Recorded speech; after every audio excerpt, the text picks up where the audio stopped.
The Hive is one of the most popular Minecraft servers, and it has a lot of hidden secrets not known to the public. A few months ago I made a video talking about a small dent of these secrets, and I said that I'll make a part 2 eventually. So in today's video, I'll be showcasing some secrets that I guarantee you guys don't know at least one of these.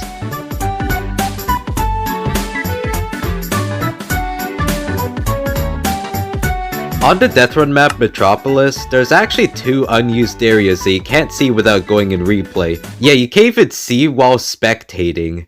Near the end of Metropolis, you do some parkour and then you jump up here to escape. But originally you were actually not supposed to go up here, and by flying to the right you can see that this map actually continues here. Welcome to the 2 unused parts of this map. These areas both have traps laid out, and the death area as well. The first one features some puddles and what looks like a TNT trap. The second one is in the same area, but you go down here. This area features a red box that has a sign that says fire.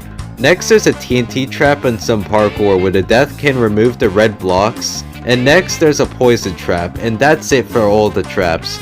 But there's a sign at the end that says 1 minute. This likely could mean 2 things. 1, this might be where the finish line might have been, and 2, this isn't where the finish line is, and it just marks the 1 minute point of this map. There's also pink wool blocks, which I'm assuming is supposed to represent where the checkpoints are supposed to be.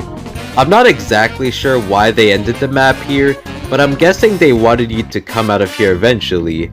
But you couldn't because the rest of the map is made up here, and they didn't want this part of the map and the map itself to be too long. These unused areas also exist on Snow City, the Christmas version of this map, but this is one of the few maps that were originally limited time onlys, but now they're not. There's actually another unused section on the Death Run map Relic. This map was originally supposed to be even longer than it is. If you go behind the ending, there was plans on having another checkpoint. This section is completely detailed and everything, just missing the traps in the death area. Pretty cool, right? On the Death Run map Toys, you can find 2 swords hanged up above this bed, which is a reference to the Minecraft battle minigame that existed on Legacy Edition. In the battle mode, there is a map called Shrunk, which the premise of the map is that you're fighting in an oversized bedroom. In the Glide minigame, there is also a Shrunk map, which contains a reference to the battle map hidden inside of it. And both of these maps' descriptions starts with, "Are you tiny or is everything else just really big?" These map descriptions fit really well with Toys on Death Run, and this little mouse trap on the floor even empathizes on that idea. This map also has some references to some of the Hive's own work. There are paintings that contain some of the Hive's costumes in it, as well as 2 hide-and-seek blocks, which fit well with the theme of the map. But something I've noticed with these 2 blocks is that there's a spruce one and a dark prismarine one, which represents the 2 blocks used in the old hide-and-seek NPC. But that's not all, because on the block drop map Rooms, you can also find references to things like Hive costumes and even Mailbot. Also, these maps have this exact same bee thing and I don't even know why.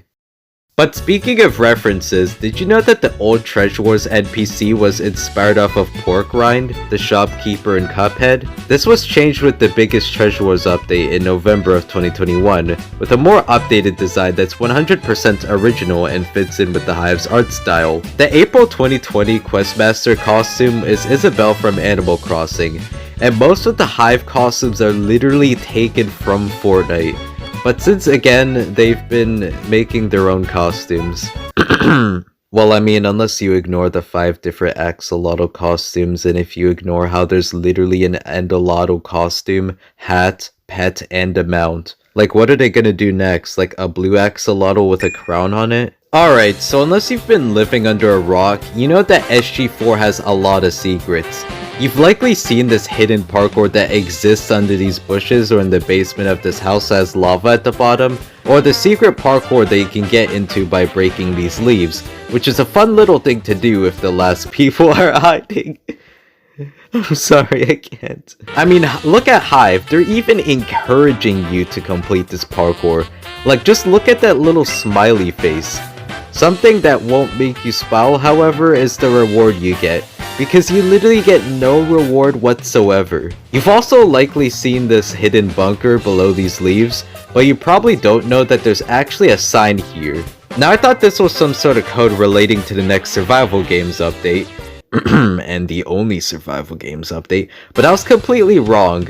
This code is actually a reference to the show Lost according to Lostpedia. The numbers 4, 8, 15, 16, 23, and 42 frequently recurred in the show, and each corresponded with one of the final candidates to replace Jacob as protector of the island.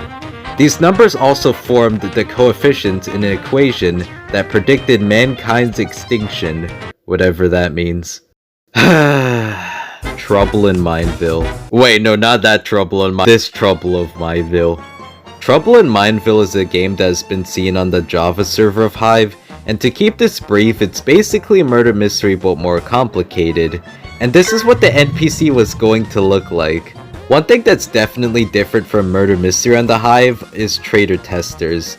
Traitor testers are basically a small room that exists on every map that players can enter to test their innocence. This mission actually exists on the hide-and-seek map Chinatown, which signs that says this is not a traitor tester. Pretty interesting, Hive. I talked about some Hive maps that are actually real places in part 1. The main two being Iso Hotel, which is in Chile, and O2, which is inspired off of Singapore's Gardens by the Bay. So let's talk about more. Pripyat is inspired off of Pripyat, a real abandoned city located in northern Ukraine. Hacienda is inspired off of haciendas, which I think are estate in Spanish-speaking countries. But in Mexico, there's also a hotel that kind of looks like the map called Hacienda de... Actually, I'm not going to pronounce this, so I'm just going to put it on the screen. In my murder mystery rankings video and part 1, I referred Iso Hotel as a hotel that you can actually go to. Something that Plushie won't tell you is Iso Hotel is actually a real hotel. Like I said that Hive casually just goes on vacation there, but knowing Hive, they only go to these places. So yeah, when Treasure Wars Seasons release, I wonder what place they're gonna go to next. So yeah, no, you can't actually stay. ESO stands for European Southern Observatory, which is kind of like an oasis. I mean, you can look outside and just find out why. On the Ground Wars map, Azure, or I don't know how to pronounce this, you can just casually escape the map as easy as that. Like, I can't even believe they didn't even think of this one. Or at least, you used to. But the interesting thing about this escape is that it only exists on Green Team. If you try on Blue Team, you can't. They actually patched this secret way. A month ago, Hive released their newest game mode, Block Party. And this is one of the few Hive games to have the game lobby as its map. But did you know that there's actually a secret hidden inside the lobby?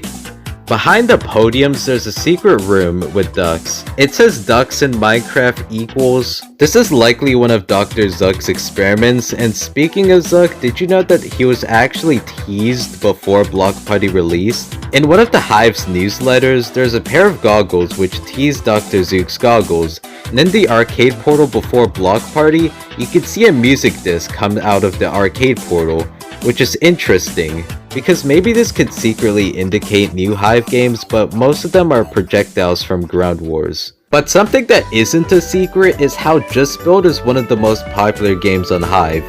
Or is it a secret? Click here to find out.